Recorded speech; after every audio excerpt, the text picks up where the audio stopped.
Charlotte, I want to start with a conversation about owners, NBA owners. Owners, billionaires, very rich people. Yes, very rich people. One of the things that happened over the last week or so is it came public that the Orlando Magic made a donation to the Ron DeSantis election campaign, for president campaign. Which, by the way, do you know what his campaign is called? No, what's it called? Never Back Down. Oof, I hate it. That was a movie. It's on Cinephobe. Check it out wherever you get podcasts. Can I say one thing before we dive into the ownership conversation of this all? The thought of Ron DeSantis on a basketball court is one of the funniest things I can imagine, because I'm picturing him in those white boots that he went to visit when there was a natural disaster that I can't remember, and he was like walking around as though he were. That's what I picture on a basketball court. So I picture him like dressed in UFC garb because, again, the movie Never Back Down. Oh. That's just me, though. But yeah, so they donated $50K. And you might be saying, well, what's the big deal? People make donations all the time, particularly to, if you're a billionaire, you donate to Republican candidates all the time because a lot of times they have a lot of financial things that, fit your lifestyle as a billionaire, I guess. But Which the difference is trying to keep as much of your money as possible. Sure, but the difference is this wasn't the DeVos family who owned the Orlando Magic who made the donation, or the donation was not made in the name of the DeVos family. It was made in the name of the Orlando Magic itself, and we don't have a whole lot of precedent for that. I know in the 90s, the Phoenix Suns had a contribution like that to the RNC that was made on behalf of the Phoenix Suns organization. So in their name, not by Jerry Colangelo, who owned and operated the Suns at the time.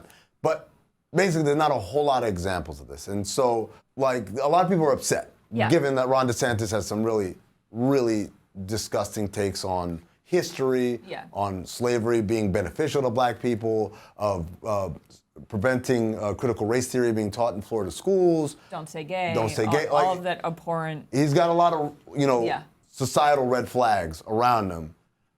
But does that mean anything? Should we be able to hold owners accountable for that kind of contribution? Let me ask you first and foremost before we even get to that. Yeah.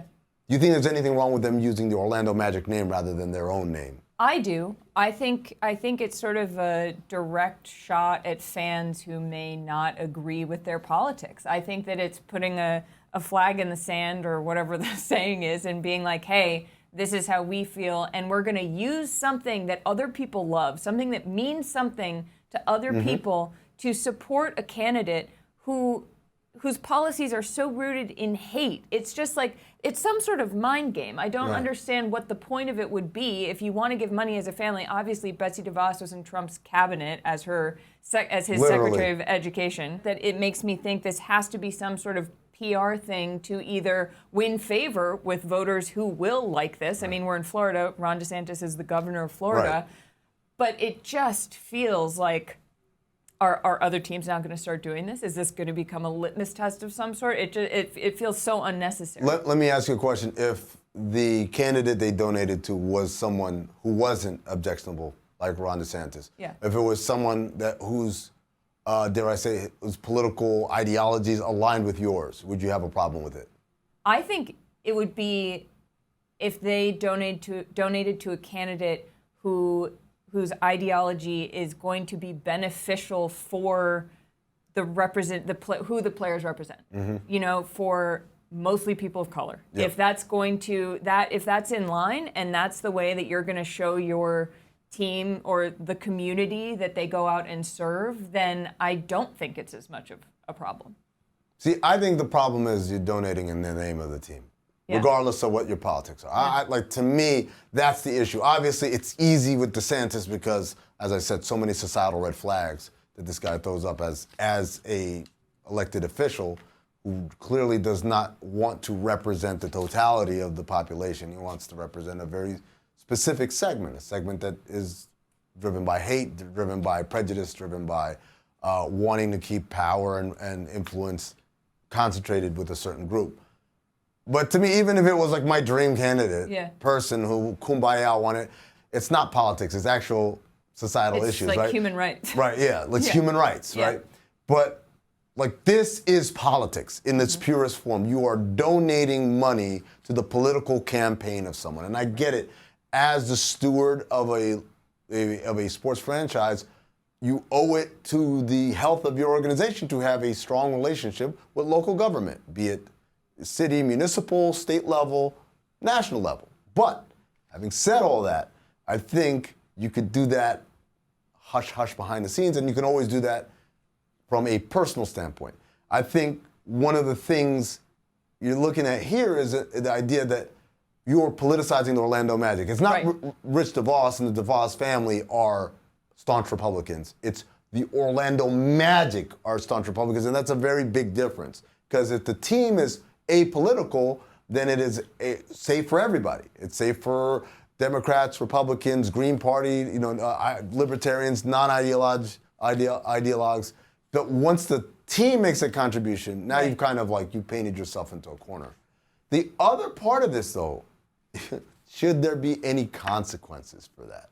If the league or the Players Association or whoever feels that this is going to probably be detrimental to business, because let's be honest, that's what makes everything go round here.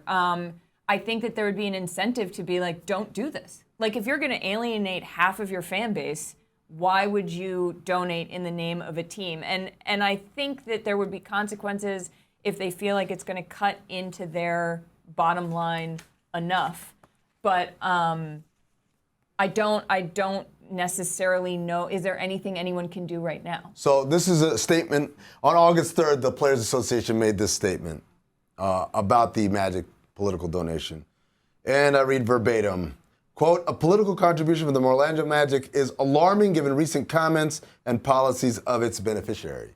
NBA governors, players, and personnel have the right to express their personal political views, including through donations and statements. However, if contributions are made on behalf of an entire team, using money earned through the labor of its employees, it is incumbent upon the team governors to consider the diverse values and perspectives of staff and players. The Magic's donation does not represent player support for the recipient. So it's not really a consequence. Yes, it's like a slap on the wrist. It's not even a slap on the wrist. It's like, hey, my name's Bennett and I ain't in it, right? Like, that's them. That's not our guys. Yeah. And shame on them, I guess, for putting our guy's name, basically. When you say Orlando Magic, you're putting those player names on that check in a way, implicit or implied. I guess my thing is, people are talking about, well, there should be kind of consequences. But I don't know what kind of consequences can happen. And I know I've said this before, years and years ago, when the Donald Sterling tape came out. And I said, yeah, nothing's going to happen because everyone's been known Donald Sterling was like this. He was a virulent racist, right?